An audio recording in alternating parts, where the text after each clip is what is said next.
Bonjour à tous amis auditeurs, voici la minute du bonheur.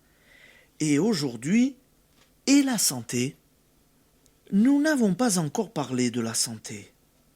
Et pourtant, nous pouvons agir sur notre corps plus facilement, plus activement que sur quoi que ce soit.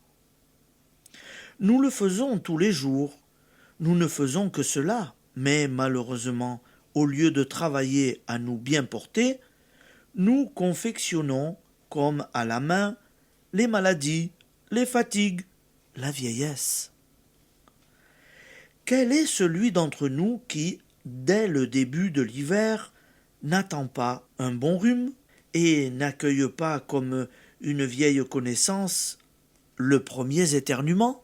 Nous trouvons si normal, si inévitable d'être malade qu'il serait extraordinaire, étant donné cet état d'esprit, d'avoir une bonne santé.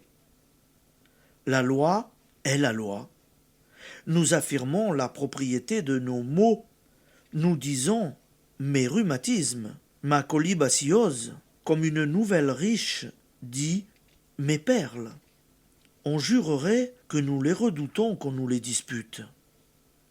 Vous en savez maintenant assez long sur les lois de la pensée créatrice pour comprendre que si vous vouliez délibérément vous mal porter, vous n'agiriez pas autrement.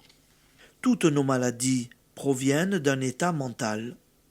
Donc, la guérison peut s'obtenir par l'action d'un état mental positif qui annule les dégâts d'une aptitude négative. Les meilleurs médecins n'obtiennent un résultat que dans la mesure où le patient croit à la guérison et l'accepte. Lorsqu'on dit d'un malade qu'il a un bon moral, on le tient pour à moitié rétabli. Ne croyez pas que j'exagère. N'avez-vous jamais lu un prospectus pharmaceutique? N'avez-vous point remarqué combien cette prose persuasive déculpe l'efficacité du médicament? Il est des gens qui avouent que la lecture du prospectus suffit à les guérir.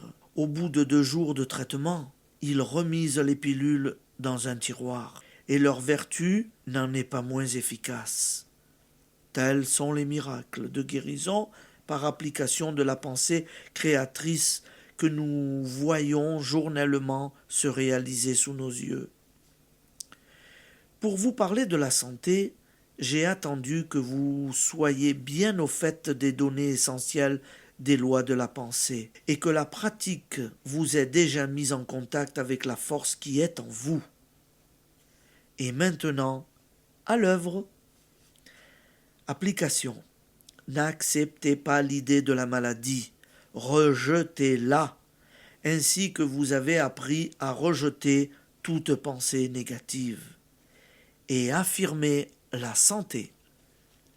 Courage à tous et bonne journée à tous. À demain, amis auditeurs.